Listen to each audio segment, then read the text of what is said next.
Hi,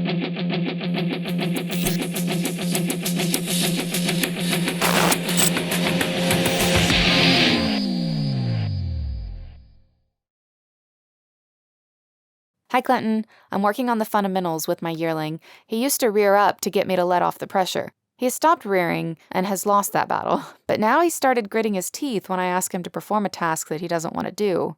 I searched the forums and didn't find anything on this. I'd like to know, should I correct him on that or just ignore it? Okay, so this lady has a question about her yearling.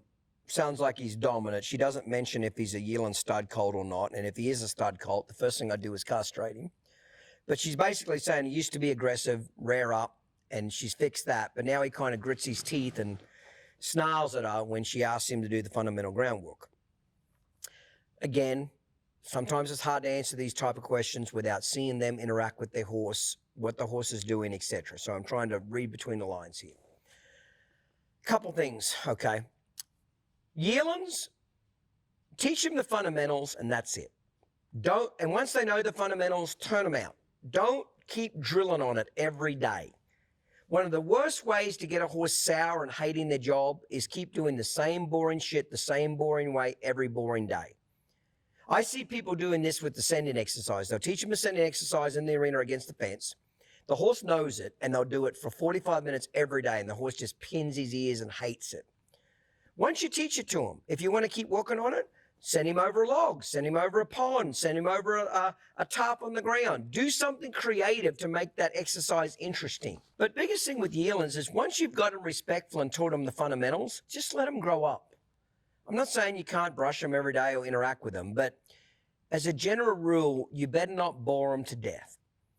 Now, maybe he's gritting his teeth at you, baring his teeth because you're nagging him to death and you're boring him to death. I don't know. Maybe you're not being aggressive enough with him. Maybe you're boring him to death. Maybe he's just a bad-minded shithead. Some horses are just bad-minded. It's like halter horse breeding, impressive bloodlines. Halter horses are bred to be really pretty and really muscular. But if you've ever tried to train a halter horse that's got halter horse bloodlines and you've tried to train them to do anything really, as a general rule, not always of course, but as a general rule, oh, they are horrible. They'll pin their ears and grind their teeth and switch their tail. They're like Siamese cats. Like all cats are temperamental, but you know the cat in the world that's the most temperamental, bad-minded motherfucker is Siamese cats.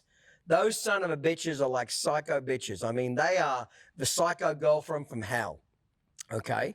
They're pretty to look at, but, you know, I had a Siamese cat one time. You could be patting this son bitch, patting this cat. It's sitting there purring at you, fucking motor running, having a great time.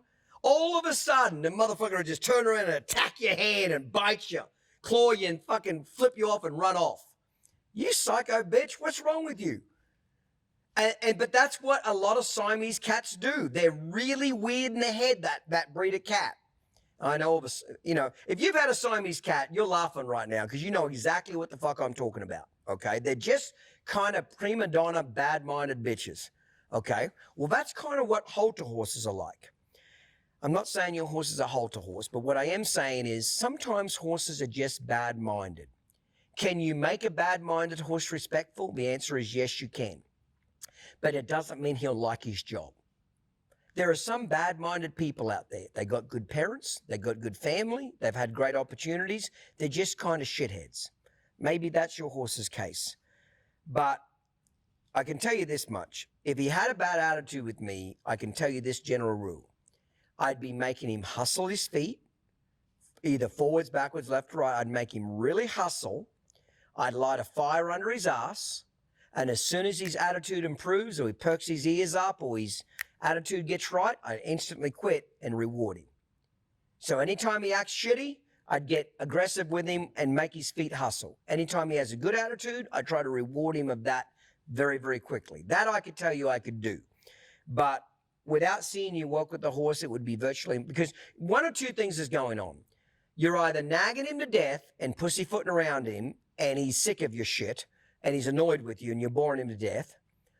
And so you're not adding enough pressure, or you're being too aggressive and you're not giving him a chance to win and he feels like he has to be mad-minded to win with you. I would lean more towards a nagging mother, or you're being a nagging mother and you're boring him to death and he just hates you. One of those things I've seen.